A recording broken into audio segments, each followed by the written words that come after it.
嗨，大家好！自从1加5T 的手机上市以来，受到大家非常高的这个追捧。然后正好是我手里边拿到一台1加5T 的手机，今天我们来做一个拆机视频，然后我们一起来看一下里边的内部一些结构，然后包括有没有一些功能性的一些提升。首先我们把手机关掉，第二步取出卡槽，然后拆掉2颗螺丝。下步，然后就要把这个手机的后盖跟主板进行一个分离。但是我们在拆机过程中，实际上发现，首先然后要确认从哪个地方然后能够进行一个拆封，因为它在屏幕跟后盖的中间有一个中框。现在我们尝试然后用这个工具，然后把后盖跟这个中框，然后跟这个手机屏幕然后进行一个分离。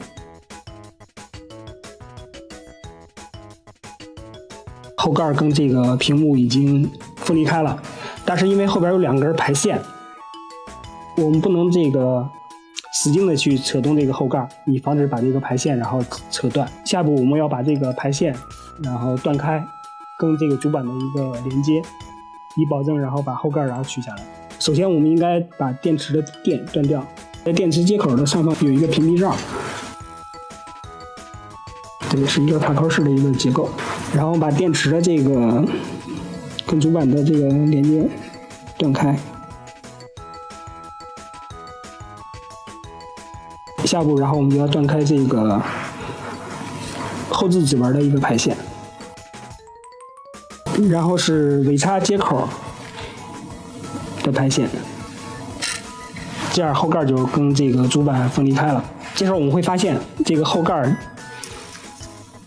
在这个周边，然后有一圈这个泡棉，对这个手机后盖的一个密封性，然后做了一定的这个防护措施。这个区域是那个后置指纹的一个模块，然后下边这个区域，然后是尾插接口、耳机 3.5 的那个耳机插口，以及麦克风的这个麦克风，然后都是通过这个一条排线跟主板进行连接的。下一步我们断开这个主板跟副板的这一根长的数据线，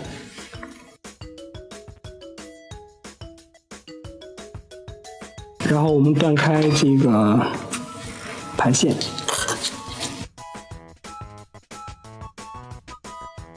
下一步我们就要把这个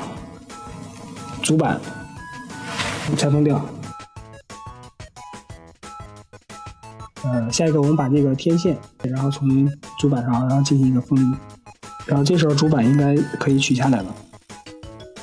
1加5T 的一个主板，然后我们下一步然后把这个摄像头然后先进行一个分离。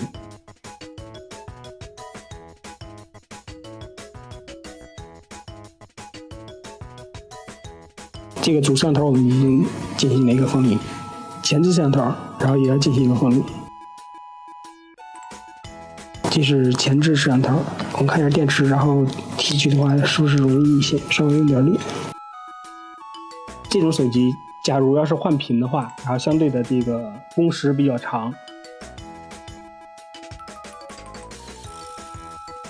下面我们来把这个手机然后再装回去，然后再测试一下看能不能开机。